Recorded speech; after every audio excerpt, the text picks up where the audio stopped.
பார்வையாளர்கள் அனைவருக்கும் வணக்கம்.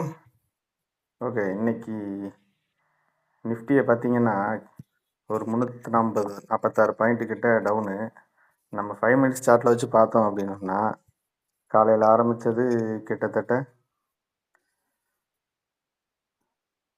24,869ல ஓப்பன் ஆயிருக்கு.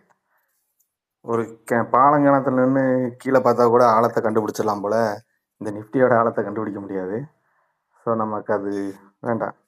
நம்ம 1 மந்த்ல வச்சு ஒன் டேல வச்சு பார்த்தாலும் கிட்டத்தட்ட ஓரளவு ஒரு டாப்பில் தான் நிற்குது. ஓகே. நம்ம 1 மந்த்தில் வச்சு பார்க்கும்போது கிட்டத்தட்ட ஹை தான். நம்ம வேல்யூ இன்வெஸ்டிங்கிறதுனால நம்ம வந்து இப்போதைக்கு அது ஹையில் தான் இருக்குது. பட் வேல்யூஷன் வைஸ் பார்த்தீங்க அப்படின்னா நமக்கு வந்து சீப் தான் நிஃப்டி. So okay. போர்ட்ஃபோலியோ பார்த்தீங்கன்னா இன்றைக்கி ஆக்சுவலாக நான் ஒரு இண்டஸ்இண்ட் பேங்க் ஒன்று எடுத்தேன். அதில் வந்து நம்ம இன்றைக்கி வேல்யூ பிக்கிங் தான்.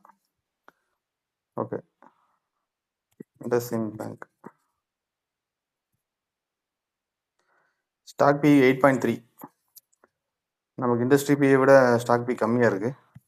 ஸோ நம்ம பி ரேஷியோ பார்த்தாலும் 1 இயரில் 11, 3 இயரில் 13, 5 இயரில் 14, 10 இயரில் 23, மேக்ஸிமம் 20. ஓகே. மொத்தத்துக்கு நம்ம ஸ்டாக் பி வந்து இருக்கிறதுலே லோ. ஸோ இன்னைக்கு என்னோடய ஆவரேஜ் ப்ரைஸுக்கு கீழே இருந்ததுனால இன்னைக்கு ஒரு என்ட்ரி எடுத்திருக்கேன். ஏன்னா நம்ம வேல்யூ பிக்கிங் தான் பண்ணுறோம். ஈவன் தோ வந்து நமக்கு நிஃப்டி வந்து 1.38% மைனஸில் இருந்தாலும் போர்ட்ஃபோலியோ வந்து பார்த்தீங்கன்னா 0.18% ப்ளஸில் தான் க்ளோஸ் ஆகிருக்கு. ஸோ நம்ம வந்து வேல்யூ பிக்கிங் பண்ணுறோம். நீங்கள் எப்போ என்ன பண்ணாலும் சரி நம்ம வேல்யூ பிக்கிங் பண்ணுவோம்.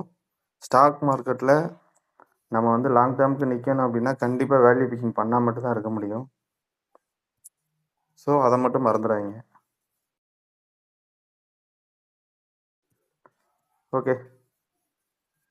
தேங்க்யூ.